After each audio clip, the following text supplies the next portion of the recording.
สวัสดีมันอยู่กับจอยอีกแล้วนี่เป็น ASMR ให้เห็นแต่ปากเนาะมันนี้จะมากินหมากกระบอกเนาะหมากกระบอกนี่ก็เอามาจากอะไรเนาะนำไปวะนำมาพ่อใหญ่ดอมเนาะมานำจากพ่อใหญ่ดอมเนาะหมากกระบอกนี่เนาะเป็น ASMR เนาะ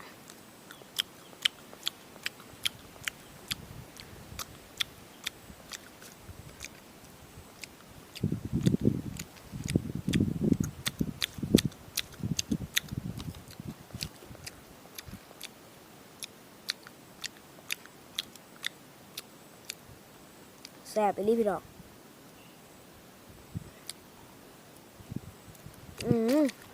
กระบอก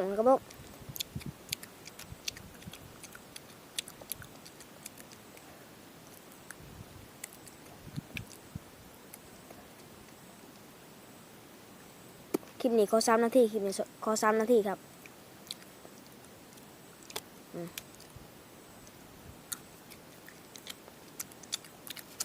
มันพี่น้องหมากกระบอกเอามานำพี่ใหญ่ดอมกินใส่ไปรีหมากกระบอกอะไร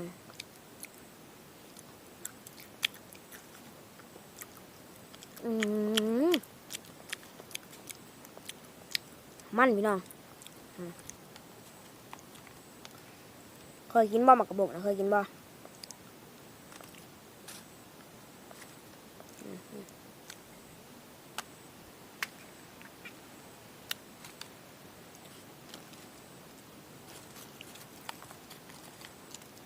มันดีพี่น้องมันดี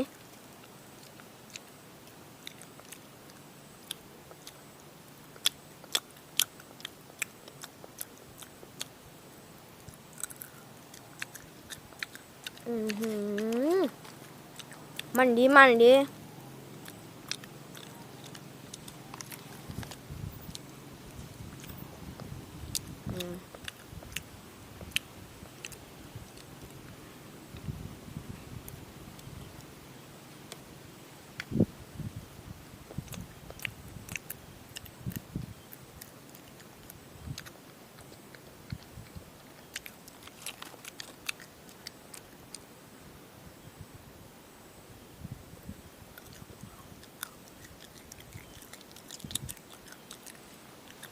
อะไรเนาะ